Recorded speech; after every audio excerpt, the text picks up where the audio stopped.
एक विशाल और अत्यंत सुंदर जंगल था। उस अद्भुत जंगल की हरी भरी झाड़ियों के बीच एक राजकुमारी बेहोश अवस्था में पड़ी थी। कुछ देर बाद राजकुमारी की आंखें खुली और वो चौंक कर बैठ गई। ये तो बहुत ही सुंदर जंगल है। ये कहकर राजकुमारी खड़ी हुई और चारों ओर देखने लगी। कुछ देर बाद उसकी नजर एक तालाब पर पड़ी। धीरे धीरे कदम बढ़ाते हुए वो तालाब के पास चली गई। मुझे बहुत प्यास लगी है। अच्छा हुआ यहाँ एक तालाब मिल गया। राजकुमारी ने तालाब का ठंडा पानी पिया और फिर जंगल की अंदर की ओर बढ़ गई। काफी देर चलने के बाद वो एक अत्यंत सुंदर गांव में पहुंची। गांव के लोग अपने अपने काम में व्यस्त थे। राजकुमारी कुछ देर बाजार के बीच में खड़ी रही। तभी अचानक पीछे से किसी ने उसके कंधे पर हाथ रखा। राजकुमारी ने मुड़कर देखा तो एक व्यक्ति उसके सामने खड़ा होकर उसे देख रहा था। अरे, तुम कौन हो? बात करने की कोई तमीज नहीं है? मैं एक राजकुमारी हूँ। ये सुनकर वो व्यक्ति हंसने लगा।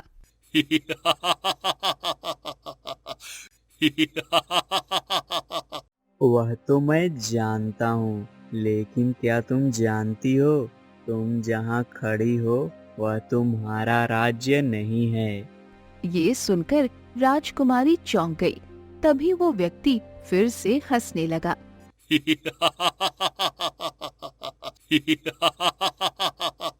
क्या तुम्हें याद है तुम यहाँ कैसे आई? हाँ, अब मुझे याद आ रहा है। मैं बेहोश हो गई थी। मुझे याद है कि मैं ठीक तभी वो आदमी जोर से हंसा और पल भर में गायब हो गया। देखते ही देखते बाजार में मौजूद सभी लोग एक एक करके राजकुमारी की ओर देखते हुए गायब होने लगे। ये भयंकर दृश्य देखकर राजकुमारी का शरीर कांप उठा। हे भगवान, मैं कहाँ आ फंसी हूँ। यहाँ तो देख रही हूँ कि सब गायब हो रहे हैं। मैं किस दुनिया में आ गई? यहाँ साधारण लोग गायब कैसे हो रहे हैं और मैं यहाँ आई कैसे? मैं क्या करूँ भगवान, आप मेरी रक्षा करो।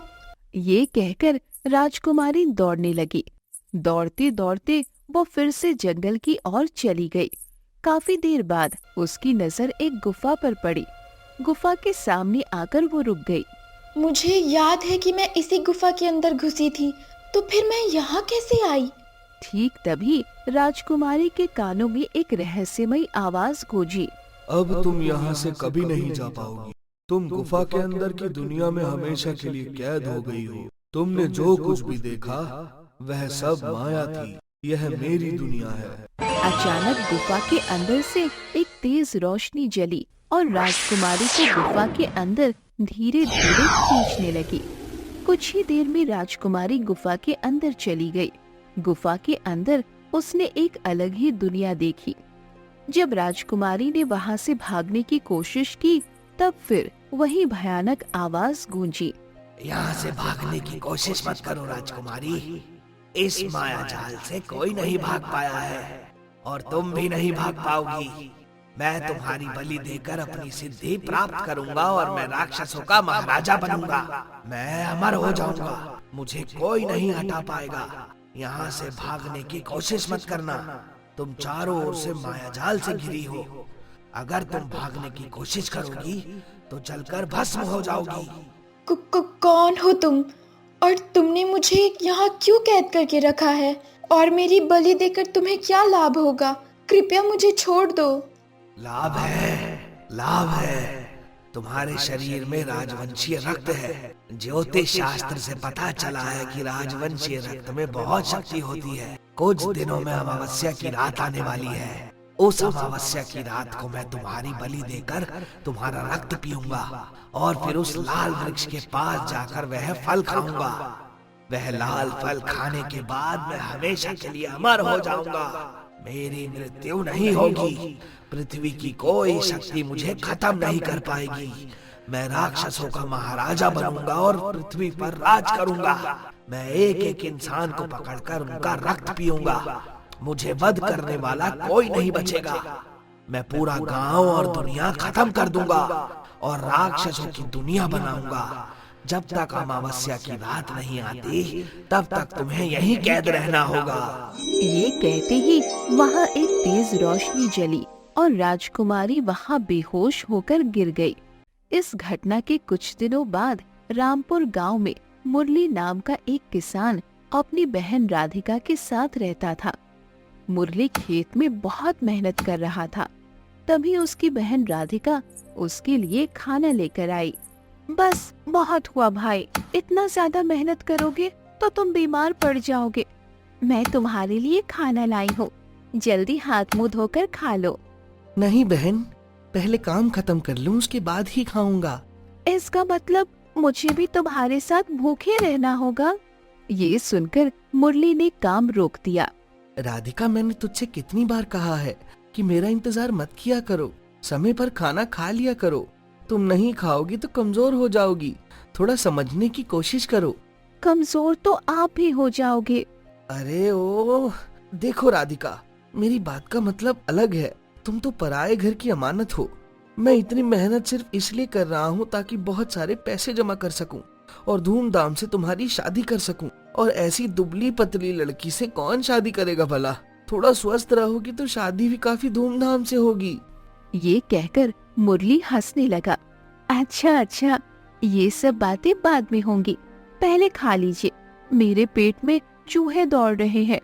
मुरली मुस्कुराया और हाथ मुंह धोकर बहन के साथ बैठकर खाने लगा।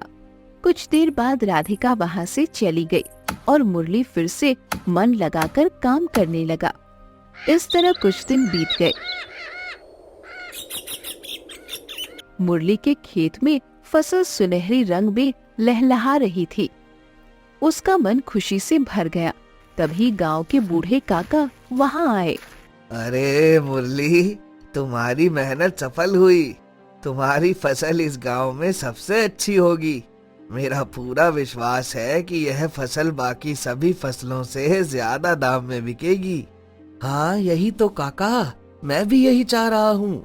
बस 2 दिन बाद यह फसल काटकर अच्छे दाम में महाजन को बेच दूंगा। फिर धूमधाम से अपनी बहन राधिका की शादी करूंगा। इसके बाद मैं अपनी सारी जिम्मेदारियों से मुक्त हो जाऊंगा। माता पिता के जाने के बाद तुमने राधिका को कभी किसी चीज की कमी महसूस नहीं होने दी। तुम खुद भूखे रहे लेकिन अपनी बहन को कभी भूखा नहीं रखा, इसलिए पूरा गांव तुम्हारी प्रशंसा करता है। अच्छा, अब मैं चलता हूँ। काका वहाँ से चले गए।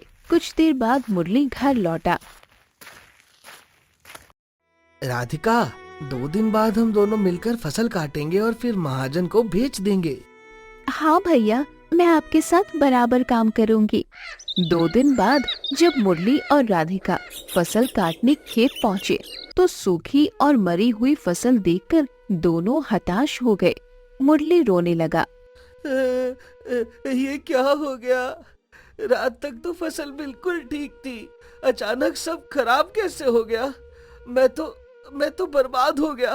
राधिका, मैं तेरी शादी कैसे करूंगा? राधिका की आंखों से भी आंसू गिरने लगे। तभी बूढ़े काका वहाँ पहुँचे। अरे मुरली, तुम्हारे साथ तो बहुत बुरा हुआ। तुम्हारी फसल में इतने कीड़े कैसे लग गए? शायद मेरी किस्मत ही खराब है काका। अब मैं क्या करूं? 2 महीने बाद ही बारात हमारे घर आ जाएगी। अब मेरी बहन की डोली कैसे उठेगी? इतने कम समय में नई फसल उगाना भी संभव नहीं है। मैं कैसे करूंगा? मैं क्या करूंगा काका? धैर्य रखो बेटा, सब ठीक हो जाएगा। निश्चित ही कोई ना कोई रास्ता निकलेगा। कुछ देर बाद मुरली अपनी बहन को लेकर घर लौट आया। राधिका, अब क्या होगा? इतने कम समय में पैसों का इंतजाम कैसे होगा? अगर बाराती दरवाजे से लौट गए तो मेरी बहुत बदनामी होगी। मैं किसी को मुंह दिखाने लायक नहीं रहूंगा। भैया, आप इस तरह क्यों टूट रहे हैं? आपसे किसने कहा मेरी शादी करने के लिए? भैया, मेरी शादी करने की कोई जरूरत नहीं है। मैं आपके साथ पूरी जिंदगी रह जाऊंगी। आपका दुख मुझसे बर्दाश्त नहीं हो रहा भैया। कृपया आप रोइए मत। जिसका कोई नहीं होता उसका ऊपर वाला होता है। आप शांत हो जाइए। ये तो क्या कह रही है पगली? तू तो पराये घर की है। तुझे क्या इस घर में हमेशा रखा जा सकता है? मैं भाई होकर अगर तेरी खुशी नहीं देख सका तो मैं किस बात का भाई? तू ऐसी बात मत कर बहन। मैं कोई न कोई तरकीब निकाल कर तेरी शादी जरूर करूंगा, और जब तक कि तेरी शादी नहीं कर देता तब तक मैं भाई होने का कर्तव्य पूरा नहीं कर पाऊंगा। पिताजी मरते समय तेरा हाथ मेरे हाथ में देकर कह गए थे कि अपनी बहन का ख्याल रखना और उसकी अच्छी घर में शादी करना। आज अगर मैं तेरी शादी नहीं कर पाया तो पिताजी को ऊपर भी शांति नहीं मिलेगी। इसी तरह कुछ दिन बीत गए। एक दिन मुरली ने राधिका से कहा, राधिका, मैंने एक फैसला लिया है। क्या फैसला? मैं अपनी जमीन बेच दूंगा और धूमधाम से तेरी शादी करूंगा। भैया, ऐसी बात सोचना भी मत। अगर आपने जमीन बेच दी तो बाद में आप क्या करेंगे? हाँ, शायद तू ठीक कह रही है। तो मैं एक और काम करता हूँ। मैं दूसरे राज्य में काम ढूंढने जाता हूँ। जल्दी पैसे जुटाने का यही एकमात्र रास्ता है। गांव में ऐसा कोई काम नहीं है जिससे कम समय में ज्यादा पैसे कमाए जा सके। भैया, आप चले गए तो मैं अकेली हो जाऊंगी। अरे, इतना क्यों सोच रही है? मैं पड़ोस की गंगा मौसी को तेरी जिम्मेदारी देकर जाऊंगा, और हमारे घर में इतना अनाज है कि 2-3 महीने आराम से बीत जाएंगे। मैं बहुत जल्दी लौट आऊंगा, चिंता मत कर। अगले दिन सुबह मुरली उठ गया। राधिका ने उसके लिए कुछ रोटियां बांध दी। फिर मुरली अनजान जंगल के रास्ते अपनी मंजिल की ओर निकल पड़ा। लगभग आधे दिन की यात्रा के बाद मुरली बहुत थक गया था। वो रोटियां निकालकर खाने लगा और एक पेड़ के नीचे बैठकर आराम करने लगा। अब अगर पास में कहीं तालाब का पानी मिल जाता तो पानी पीकर फिर से यात्रा शुरू कर पाता। ठीक तभी दूर उसकी नजर एक तालाब पर पड़ी। मुरली ने तालाब के पास जाकर ठंडा पानी पिया।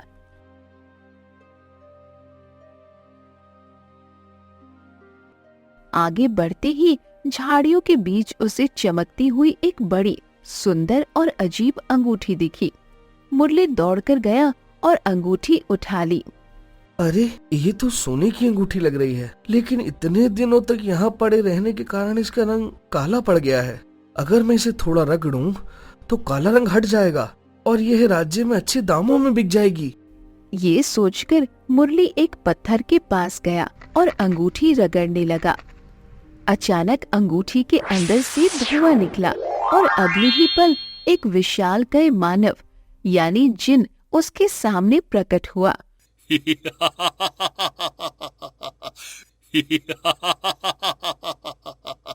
डर के मारे मुरली चौंक गया। हे भगवान, ऐसा लग रहा है कि इस अंगूठी के अंदर कोई भयानक राक्षस कैद था। अहे भगवान, मैंने तो बहुत बड़ी गलती कर दी। डरो मत मेरे आका, मैं तुम्हें कोई नुकसान नहीं पहुंचाऊंगा। तुमने मुझे यहाँ से मुक्त किया है, इसलिए मैं तुम्हारा उपकार करूंगा। मुझे देखकर डरो मत, मैं कोई राक्षस नहीं हूँ, मैं एक मायावी जिन्न हूँ। बताओ मेरे आका, मैं तुम्हारा क्या उपकार कर सकता हूँ? लेकिन यह कैसे संभव है? तुम इस अंगूठी के अंदर कैसे आए? मैंने तो सुना है कि जिन किसी चिराग के अंदर रहते हैं, तो तुम अंगूठी के अंदर कैसे आए? बहुत साल पहले मैंने एक साधु की तपस्या भंग की थी। क्रोध में आकर उस साधु ने मुझे इस अंगूठी के अंदर कैद कर दिया। हजारों साल से मैं इसी में कैद था। अब सब कुछ तुम पर निर्भर है। तुम मुझे मुक्त करोगे या अपना दास बनाकर रखोगे? इसका मतलब क्या है? साधु ने कहा था कि भविष्य में यदि कोई इंसान यह अंगूठी पाता है और गलती से रगड़ देता है तो मैं मुक्त होकर बाहर आ जाऊंगा। इसके बाद वह इंसान ही तय करेगा कि वह मुझे दास बनाएगा या मुक्त करेगा। यदि तुम मुझे दास बनाना चाहते हो तो यह अंगूठी पहन लो। जब भी तुम अंगूठी रगड़ोगे मैं हाजिर हो जाऊंगा, और चाहूं या ना चाहूं तुम्हारी हर इच्छा पूरी करने के लिए मजबूर रहूंगा। और यदि तुम मुझे मुक्त करना चाहते हो तो इस अंगूठी को पत्थर पर मारकर तोड़ दो। ये सुनकर मुरली गहरी सोच में डूब गया। देखो, चाहे इंसान हो, राक्षस हो या जिन, किसी के लिए भी कैद रहना अच्छा नहीं है। सबको स्वतंत्र रूप से जीने का अधिकार है। ठीक है, मैं तुम्हें दास बनाकर नहीं रखना चाहता। ये कहकर मुरली ने अंगूठी पत्थर पर मारकर तोड़ दी। जिन मुरली की ईमानदारी और सच्चे स्वभाव को देखकर बहुत प्रभावित हुआ। यदि कोई और इंसान होता तो वह मुझसे सोना, चांदी, हीरे जवाहरात मांगता, लेकिन तुमने तो मुझे मुक्त कर दिया। आज से तुम मेरे दोस्त हो।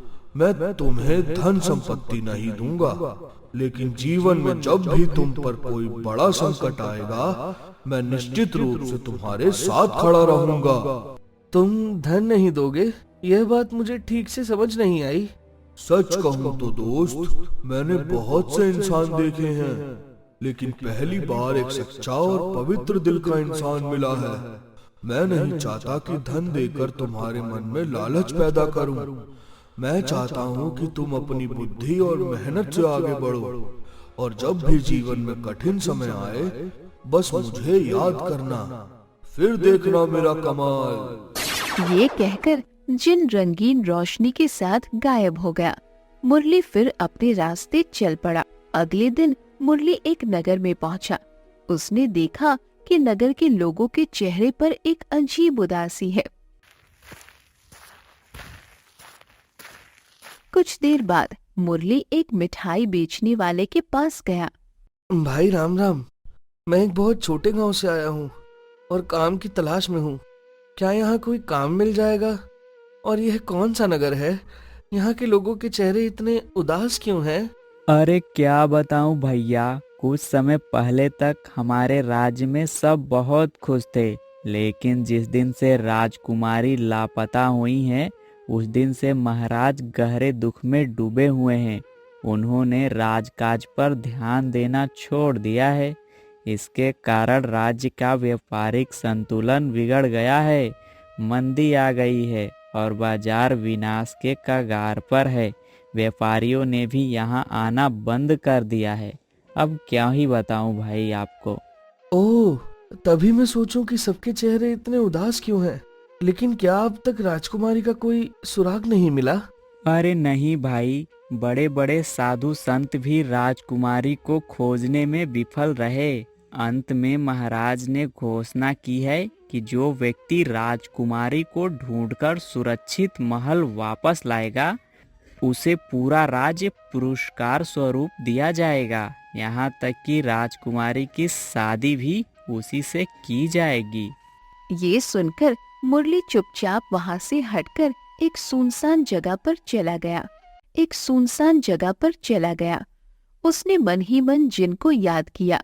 तुरंत काला धुआं उठा और पल भर में जिन प्रकट हुआ। बताओ दोस्त, किस लिए मुझे बुलाया है? मुरली ने मिठाई वाले की सारी बात जिन को बताई। तो क्या तुम बता सकते हो कि राजकुमारी वास्तव में कहाँ है? जिन सोच में डूब गया, फिर मुस्कुराया। जिस राजकुमारी की तुम बात कर रहे हो, उसका नाम राजकुमारी सौम्या है। वह इस नगर के महाराज राजा विक्रम की बेटी है। कुछ दिन पहले वह एक गुफा के पास से गुजर रही थी। तब उसने गुफा के अंदर एक अजीब रोशनी देखी। उस रोशनी को देखकर उसके मन में उत्सुकता जागी और वह गुफा के अंदर घुस गई। वहां उसे एक और दरवाजा दिखा और वही उसने सबसे बड़ी गलती कर दी। वह उस दूसरे दरवाजे के अंदर चली गई, जो एक दूसरी दुनिया में खुलता है। उसी पल से राजकुमारी उस दूसरी दुनिया में कैद है। उस दुनिया में एक भयानक राक्षस का शासन है। वह राक्षस राजकुमारी को बाहर नहीं निकलने दे रहा। यदि जल्दी ही राजकुमारी को नहीं बचाया गया, तो कुछ ही दिनों में उसकी मृत्यु निश्चित है। इसका क्या मतलब? इसका मतलब है कि कुछ ही दिनों में वह राक्षस राजकुमारी की बलि दे देगा। उसका रक्त पीकर वह और भी शक्तिशाली हो जाएगा। इसके बाद वह उस रहस्यमय लाल वृक्ष के फल के पास पहुंच जाएगा। वह फल खाने के बाद वह अमर हो सकता है। तो राजकुमारी को बचाना बहुत जरूरी है। क्या तुम राजकुमारी को मुक्त करने में मेरी मदद कर सकते हो? हाँ दोस्त, बिल्कुल कर सकता हूँ, लेकिन एक बात बहुत अच्छे से याद रखना। तुम्हें अभी राजप्रसाद जाना होगा और राजा विक्रम से कहना होगा कि तुम उनकी बेटी को ढूंढ कर ला सकते हो, लेकिन कभी भी राजा विक्रम के सामने गुफा की बात या मेरी बात मत करना। ऐसा क्यों? तुम बहुत सवाल करते हो। चिंता मत करो दोस्त, समय आने पर सब खुद समझ जाओगे। ये कहकर जिन गायब हो गया। मुरली तुरंत राजमहल की ओर चल पड़ा। राज दरबार में राजा विक्रम बहुत दुखी होकर बैठे थे। प्रणाम महाराज, मैं इस नगर में नया हूँ। सुना है आपने घोषणा की है कि जो व्यक्ति आपकी बेटी को ढूंढ कर लाएगा, आप राजकुमारी का विवाह उसके साथ करेंगे और उसे इस राज्य का राजा बनाएंगे। हाँ, तुमने सही सुना है। महाराज, मुझे बस एक मौका दीजिए, मैं आपकी बेटी को ढूंढ लाऊंगा। राजा विक्रम की आंखों में उम्मीद की किरण जगी। यदि तुम वास्तव में मेरी बेटी को वापस ला सके तो विश्वास करो, मैं तुम्हें ही अपना दामाद बनाऊंगा और इस राज्य का राजा बनाऊंगा। ठीक है महाराज, मैं तभी वापस आऊंगा जब आपकी बेटी को अपने साथ लेकर आ पाऊंगा। मुरली वहाँ से चला गया और नगर की सीमा पर जंगल के पास पहुँचा। वहाँ उसने जिन को याद किया। जिन तुरंत हाजिर हुआ। जैसा तुमने कहा था मैंने वैसा ही किया। राजा विक्रम को मैंने न तुम्हारे बारे में बताया न गुफा के बारे में। अब मुझे उस गुफा तक पहुंचा दो। चलो दोस्त, मैं तुम्हें वहां ले चलता हूँ, लेकिन याद रखना गुफा के अंदर तुम्हें एक और दरवाजा मिलेगा। उसे पार करते ही तुम गुफा के अंदर की दूसरी दुनिया में पहुंच जाओगे। वास्तव में यह गुफा दो दुनियाओं के बीच का रास्ता है। यह रास्ता पहले नहीं था, तंत्र शक्ति के माध्यम से इसे खोला गया है और दूसरी दुनिया में तुम्हारा सामना एक भयानक राक्षस से होगा। राजकुमारी उसी की कैद में है। जब वह तुम पर हमला करे तो डरना मत, बस मन ही मन मुझे याद करना। तभी देखोगे कि तुम्हारा दोस्त कैसे हाजिर होता है। अब आंखें बंद करो। जिन ने उसे वहाँ पहुँचा दिया। अब आंखें खोलो। मुरली ने आंखें खोली तो देखा कि वो गुफा के बाहर खड़ा है। गुफा के अंदर से तेज रोशनी आ रही थी। वो धीरे धीरे अंदर गया। उसे दूसरा दरवाजा मिला। अंदर कदम रखते ही उसने खुद को एक अलग ही जंगल में पाया। लगता है यही गुफा के अंदर की दूसरी दुनिया है। मुरली उस अनजान दुनिया के घने जंगल में आगे बढ़ने लगा। अचानक उसे एक लड़की की रोने की आवाज सुनाई दी। क्या यह राजकुमारी के रोने की आवाज है या मेरा भ्रम? मुरली ने ध्यान दिया कि आवाज सामने एक पुराने खंडर से आ रही है। वो तेजी से वहां गया। अंदर जाते ही वो दंग रह गया। एक लोहे के पिंजरे में राजकुमारी सौम्या कैद थी। राजकुमारी एक इंसान को देखकर चौंक गई। तभी मुरली की नजर पास ही खड़े एक विशाल भयानक राक्षस पर पड़ी। तुझे इस गुफा के अंदर की दुनिया के बारे में कैसे पता चला? लगता है रास्ता भूल कर यहाँ फंसा है, लेकिन अब जब आ ही गया है तो जिंदा वापस नहीं जा पाएगा, क्योंकि अगर तू बचकर गया तो इस दुनिया का रहस्य सबको बता देगा। मैं तुझसे नहीं डरता, मैं तुझे खत्म कर दूंगा। मूर्ख, मेरी मृत्यु की भविष्यवाणी एक जिन के हाथों लिखी है और इस दुनिया में तो कोई जिन रहता ही नहीं है। ये सुनते ही मुरली ने तुरंत जिन को याद किया। अगले ही पल जिन वहाँ प्रकट हो गया। जिन को देखते ही राक्षस डर से कांपने लगा। नहीं, यह असंभव है। यहाँ जिन कहाँ से आ गया? यह नहीं हो सकता। मेरी मौत इसके हाथों लिखी है। जिन, मुझे छोड़ दो। जिन की आंखों से आग निकलने लगी। पल भर में राक्षस का शरीर आग की लपटों में जलने लगा। उसी समय राजकुमारी का पिंजरा गायब हो गया और कुछ ही सेकंड में राक्षस जलकर खाक हो गया। अब राजकुमारी को महल ले जाओ। याद रखना, महल पहुंचते ही मुझे याद करना। जाओ जाओ जाओ। मुरली राजकुमारी सौम्या को लेकर राजमहल पहुंचा। राजा विक्रम अपनी बेटी को देखकर खुश होने की बजाय अविश्वास की दृष्टि से मुरली को देखने लगे।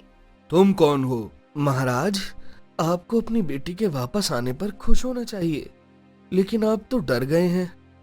आप निश्चित रूप से समझ गए हैं कि मैं साधारण इंसान नहीं हूँ। सच सच बताओ, तुम कौन हो? पिताजी, इस व्यक्ति ने मेरी जान बचाई है और आप इसे पुरस्कृत करने के बजाय मारना चाह रहे हैं। इस समय मुरली समझ गया कि यहाँ जरूर कोई गहरी साजिश छिपी है। उसने तुरंत जिन को याद किया। जिन फिर से प्रकट हुआ। राजा विक्रम उसे देखकर कांपने लगे। क्या हुआ महाराज, डर क्यों रहे हैं? ये तो मेरा दोस्त है। मैंने ही इन्हें गुफा की दुनिया का रहस्य बताया था। मैंने उस राक्षस को मार दिया है। अगर मैं ऐसा नहीं करता तो कुछ ही दिनों में वह राक्षस राजकुमारी सौम्या की बलि दे देता, उनका रक्त पीता और उस लाल मायावी वृक्ष का फल आपको देता, है ना? उस फल को खाकर आप अमर हो जाते। यही तो आपकी इच्छा थी। यह राजा ही इस दुनिया का सबसे बड़ा धोखेबाज है। इसी आदमी ने जानबूझकर अपनी बेटी को उस जंगल की ओर भेजा था जहाँ वह गुफा थी। इसने उस राक्षस के साथ समझौता किया था, बेटी की बलि के बदले अमरता। ये सुनकर मुरली और राजकुमारी सौम्या स्तब्ध रह गए। राजा विक्रम गुस्से से फट पड़े। तेरी वजह से मेरी सारी योजना बर्बाद हो गई। अमर होने के लिए अगर मुझे अपनी बेटी का भी बलिदान देना पड़ता तो भी मैं देता। ये सुनकर मुरली अत्यंत क्रोधित हो गया। इसे मार डालो। यह व्यक्ति पिता बनने के योग्य नहीं है और राजा बनने के भी नहीं। मार डालो इसे। जिनकी आंखों से आग निकली। अगले ही पल राजा विक्रम जलकर खाक हो गए। राजकुमारी सौम्या की आंखों से आंसू बह निकले। जिन ने घोषणा की, आज से मुरली ही इस राज्य का राजा है। भविष्य में यदि कभी मेरी मदद की जरूरत हो तो बस अपने इस प्रिय दोस्त को याद करना, मैं तुरंत हाजिर हो जाऊंगा। ये कहकर जिन मुस्कुराया और पल भर में गायब हो गया।